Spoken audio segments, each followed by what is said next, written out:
Hello everyone, welcome to our Getting Started in Cisco Packet Tracer walkthrough video. In this video, I get to show you the different features built inside of the program known as Cisco Packet Tracer.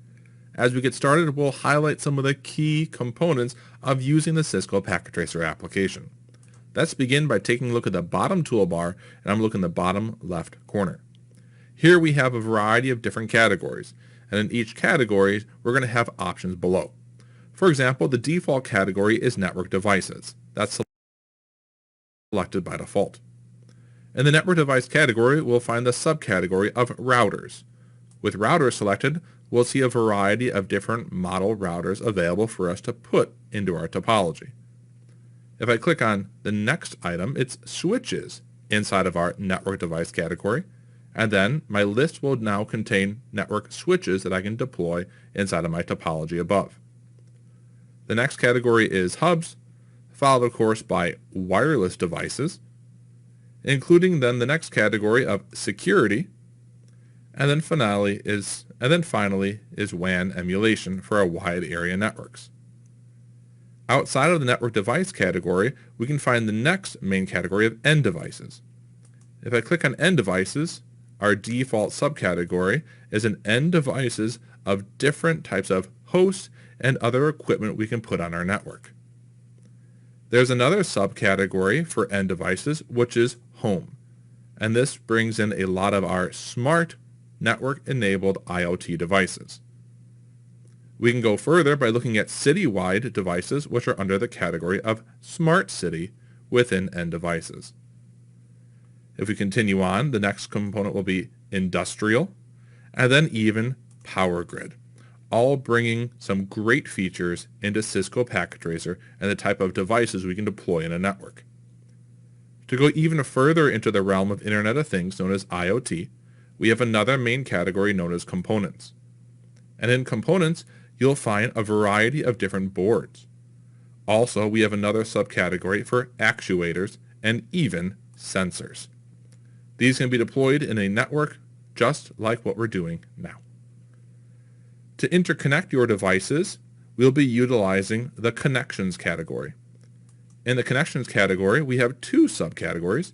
We have connections, which is our common type of cabling we'll be using, but also another subcategory is structured cabling. And here you will find items that are available in physical view of Cisco Packet Tracer, and these will include patch panel connectors and wall mounts. The next category is miscellaneous, and here we will find some custom-made devices with components already installed. Lastly, the category of multi-user connection allows us to interconnect our Packet Tracer instance with others across a local area network or even a wide area network connection. Let's continue by creating a small network utilizing our Cisco Packet Tracer logical view. By default, we can see our Packet Tracer is open in the logical view mode. This is where we can build a logical topology. I'm going to select the main category in the bottom toolbar of network devices. The default selection again is routers, and I'll go ahead and take a look at the routers available. At this time, I may want something like a 4331 Cisco router. I can click on that, and then I can click in our logical topology. I can continue by deploying now a network switch. I will click on the subcategory for switches, and I'll click the first switch available. I will then click on my logical topology, and now it is ready. At this time, I'd like to add on 2 or 3 end devices, so I'll click on the category of end devices. The default subcategory of our end devices is already selected, and I will go ahead and take one PC and click it on, put it right in the logical topology, and one laptop. I will click and click on the logical topology. At this time, I'd like to interconnect these by utilizing our cabling. That is under our connections category. I will click on connections. The default subcategory of connections is already selected, and I will choose the appropriate cabling to interconnect these devices with the router and switch. I will use my straight through cable, which is the third option available. I will select it, click on my PC, choose the corresponding port of fast Ethernet, and connect that to the switch. I can choose any available interface for network connectivity. I will repeat this by connecting the cable from the laptop, fast Ethernet, to the switch on another available network interface. Lastly, I'll interconnect that switch to the router in our logical topology. I will grab the appropriate cable by clicking on it, click on an available port on the switch, and then connect it to the router on an available network connection. You will see indicator lights being shown here due to port status and connectivity. At this time, we have a small logical topology built. We will take a look at the physical topology of how we will be able to build a network and interconnect them in a physical view. I will click on the physical tab and you'll see a change. The change is our screen is a little bit taller. The bottom toolbar might be in the way. We will have our ability to scroll on the right side of our screen by the sliding tab.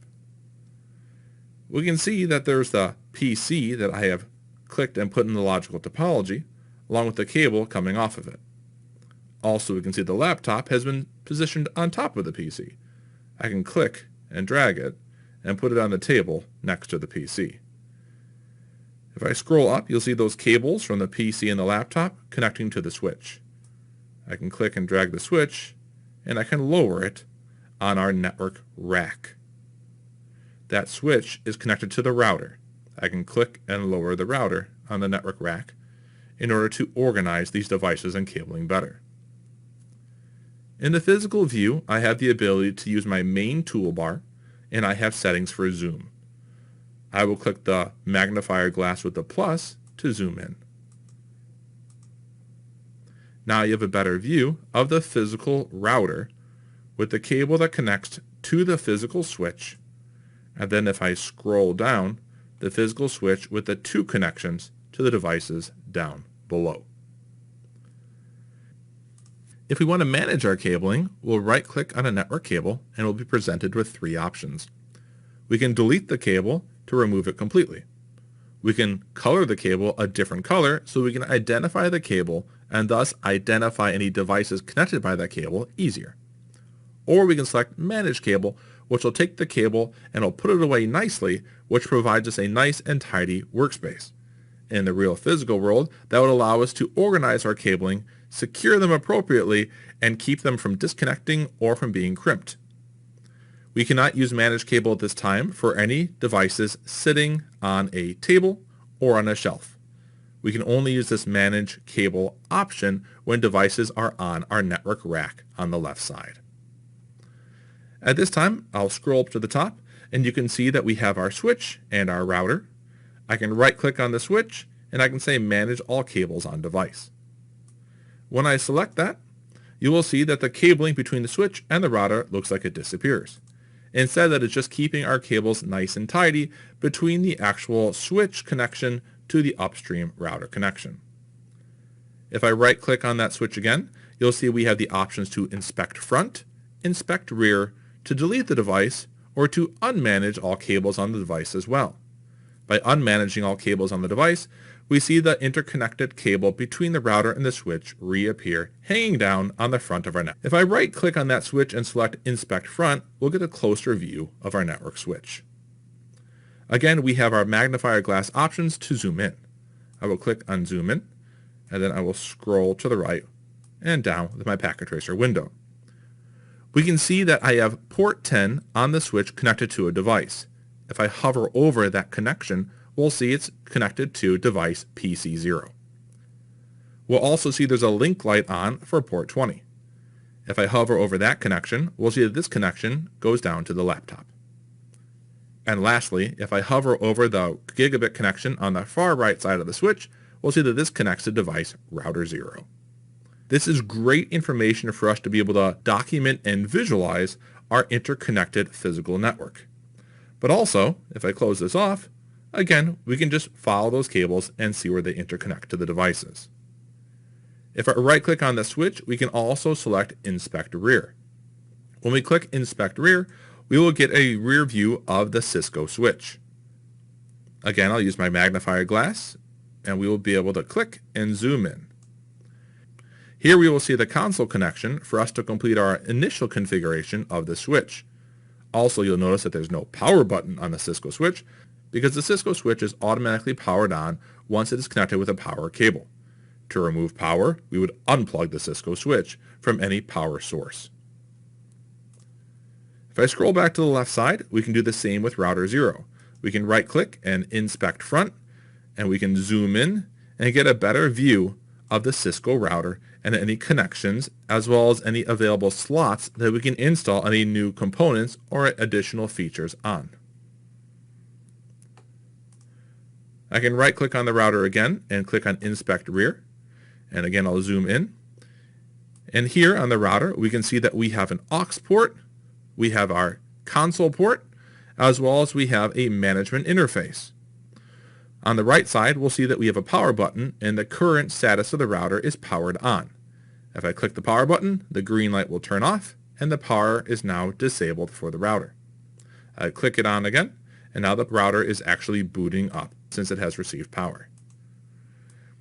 I will click the X to close the rear view of the Cisco router. If we want to deploy new devices onto this current physical topology, we will use our bottom toolbar. I will select End Devices, and in the End Device subcategory, I would like to deploy a server. I can click on the server, and I will click on the network rack. That server is now deployed on the network rack. We can see that it is powered on, and that we have a network interface ready for connection. I will go ahead and click on Connections, and I will click on a straight-through cable. When I click on the straight-through cable, I will click on the network interface card for Fast Ethernet 0 of the server, and then I will click on any port I would like to connect it to. If I want a closer view of what port I'm connecting it to, I can always right-click on the switch and click Inspect Front and zoom in for a closer view. With the zoomed in front of the switch, I can easily identify what port of the switch I would like to connect to. For example, I would like to connect to port 24, which is FA0/24 on this 2960 switch. When I click on that port, the cable is now connected. If you feel that the cable is getting lost, you can always right-click on that cable and change the color as we mentioned earlier. I can make it red, for example, and click OK. And now it's much easier to find the connection from the server to that Cisco switch. This is the power of Cisco Packet Tracer utilizing the logical and the physical views. Please practice and enjoy using Cisco Packet Tracer for all of your network configurations and for any scenarios that you could possibly imagine.